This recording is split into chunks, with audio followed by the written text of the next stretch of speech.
Hey guys, welcome back to another episode of Slipping Out, and of course this is the 4th instalment of Life is Strange. I know a few of my subscribers have been waiting for this one, so I certainly hope you all enjoy it. First of all, we find Max and Chloe taking time out to reflect at the beach, and straight from the word go we've got camera trickery going on. I'm not going to concentrate too much on the movements of the characters at this point, because by now, if you've watched previous episodes, you'll all know that they go backwards and forwards depending on how the camera is changing position. Instead, I've tried to show more of the comparisons between what we would normally see on screen and what's happening off screen. So in this instance, Max and Chloe spawn just behind the bench that's in camera shot. It's pretty clever. I've tried to do this throughout the rest of the video too.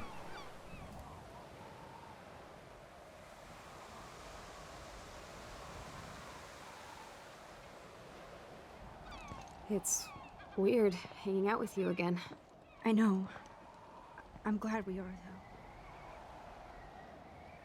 To see what's outside of maps is always something that I've found interesting, and on rare occasions we find the odd Easter egg or interesting objects hidden away. Unfortunately, this is not one of those times, but just in case any of you wanted to see what's beyond the normal view from the beach, then here it is. In this case, there really isn't too much to see out here, but it does give you a rough idea of how the map was created.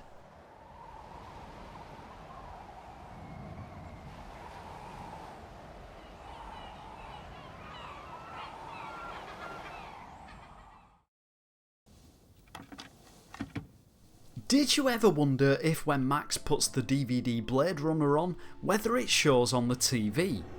Yeah, me too, and I was actually looking forward to this part to see if it was showing. Of course, it isn't. I mean, come on, why would it be? It would have been cool if it was though.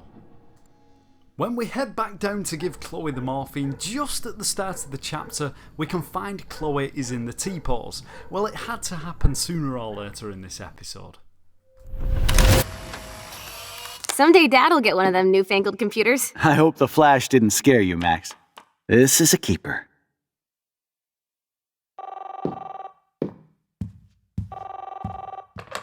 Hello? Hey, honey. What? Oh, I didn't know you had to get groceries. Of course I'll come pick you up. Shit, where are my keys? That's $1 for the swear jar. You mean your college fund? Keys, please. Aha! You can't hide from me forever.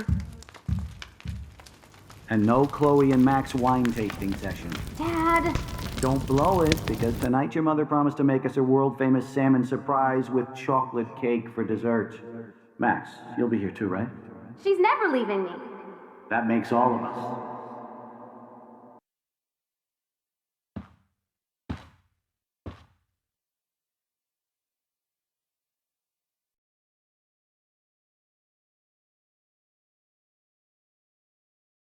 Something that bugged me at this point when I was looking through the window that we let the bird escape through is in the distance there's a billboard, but I couldn't quite see the text that was on it. It actually says colourful plastic trees start at $1.99, $4.50 in store. I'm not entirely sure who buys a colourful plastic tree, but I guess $1.99 seems a fairly reasonable price.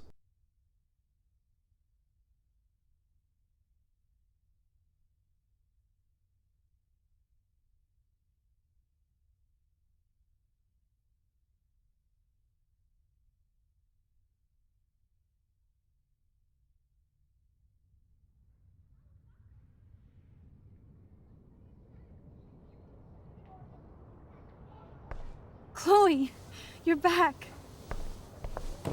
Whoa, down, Max. You get one kiss, now you're all over me? I'm so glad you're here. You sound high, but thanks for the morning grope. Since we were up all night playing CSI Arcadia Bay, I was still spaced out here trying to put all this info together. At this point, you may have just spotted that Max quickly disappears through the wall and then reappears just as quickly. It can be hard to see, so I've slowed the footage down and I'm going to show you exactly where she disappears to.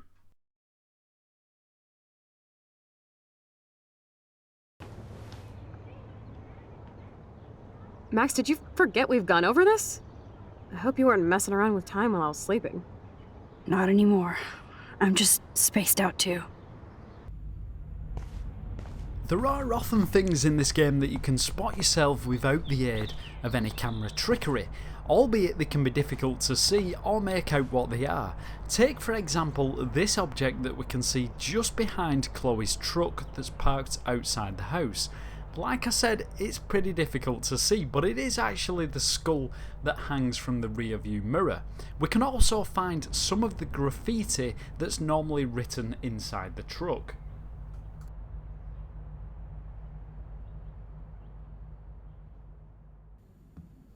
Something that I didn't even realise happened at this point, so I thought I'd show it just in case you guys hadn't seen it either, is that after Max and David have their talk, he gets in his car that's parked outside the house. Funnily enough, you never see it parked here normally because he drives away before we can get to a window, but he then drives away, almost crashing into a neighbour's house.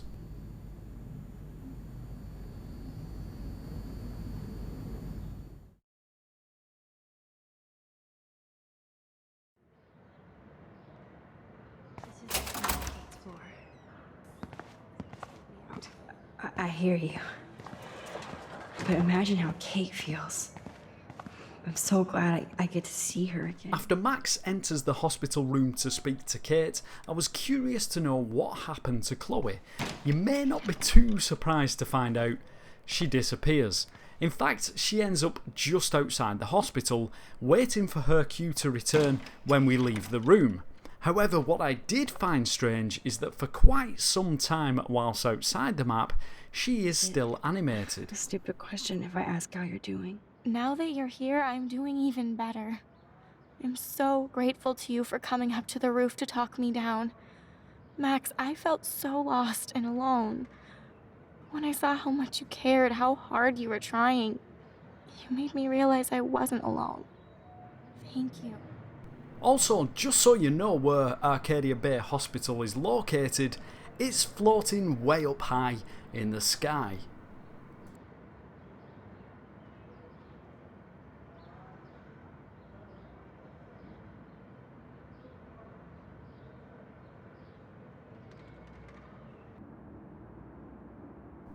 The boys' dorms aren't too much different. They are also located in the sky, but as you can see, they're located in a separate part of the Life is Strange universe.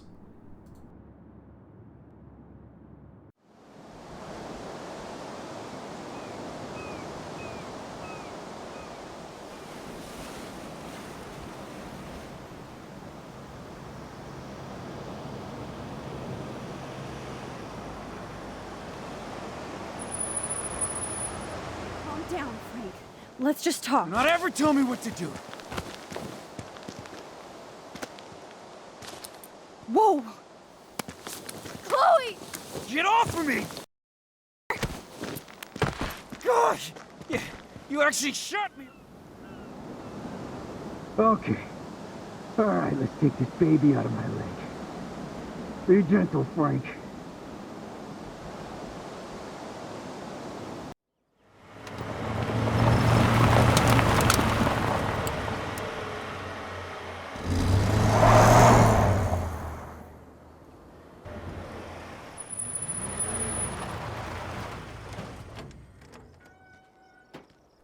Alright guys, we are at the barn scene, and there was certainly one thing that interested me about this scene, and that is the wooden house located just outside the playable zone. And I wanted to find out if anything was inside this house. As you're probably gonna guess, there isn't anything inside here, but being it is here, it did make me wonder if this house was ever going to be used in the game other than just for scenery. It would be interesting to find out if the developers were going to use it as a playable location, as I think a spooky night scene in this derelict house would have fit nicely with the feel of the whole episode, even if it was just, for example, to find a key for the barn door, maybe as a separate method of entry.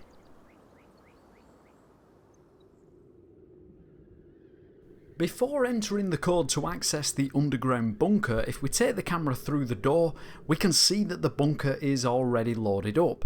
Not only that, but inside we can find another T-posing Chloe, which looks kinda strange when I position the camera to view both Chloes at once.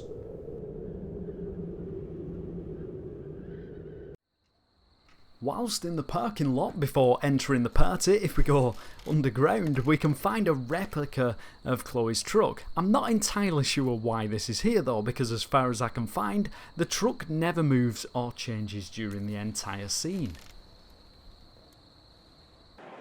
Here we are at the Vortex Club End of the World party, and first of all I wanted to take a look outside the entrance doors.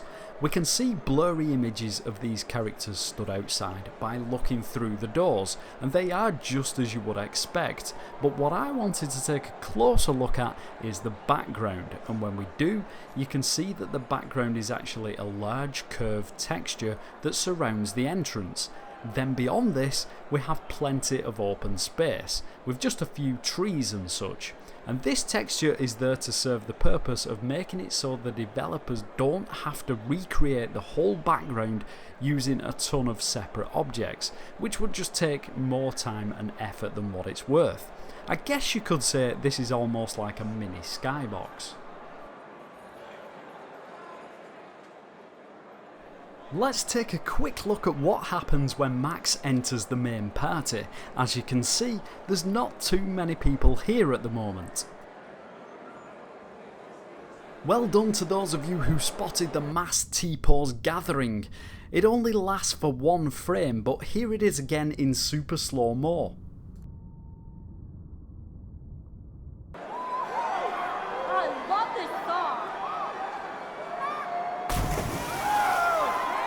If you have watched my previous videos, you'll no doubt have seen me cover this before, but for newer viewers, and maybe viewers who aren't so much into game design, here is a prime example of something called billboarding. Basically, no matter where you move the camera, these 2D sprites will always face it.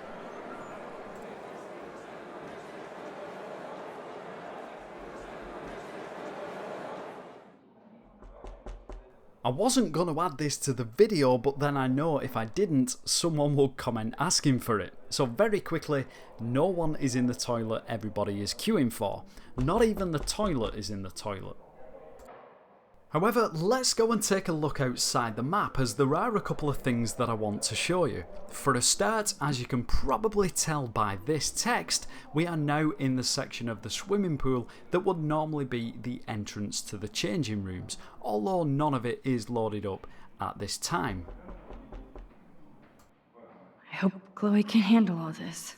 I also found this small green triangle, which I have no doubt will be something to do with the development of the game or a process that's happening during this scene. Also, if you remember, we found this large number in a previous episode, and this number will be associated with the textures used in the game, as textures are often created by the power of 2, so 32 by 32 and so on until you hit 256, which was most likely a size used in development for this game. Chloe, come over here, quick. Oh god, Max, look. She's still there. Don't look, Chloe.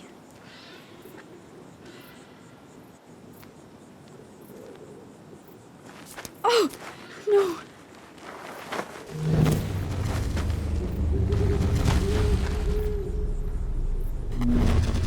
Chloe, look out.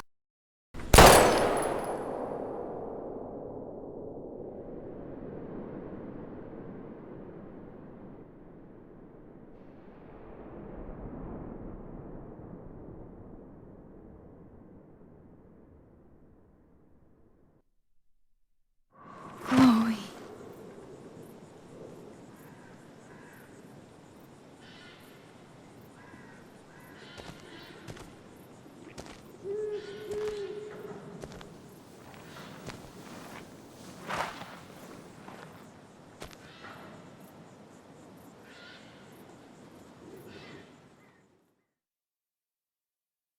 Alright guys, that is it for this episode. I really hope you've enjoyed it. It's taken way too long to create, but unfortunately these types of videos aren't just a quick process to do. In fact, they take so long, I'm going to be trying a different method of creating the videos from now on, so I can try and release at least a couple of videos per week rather than 2 a month.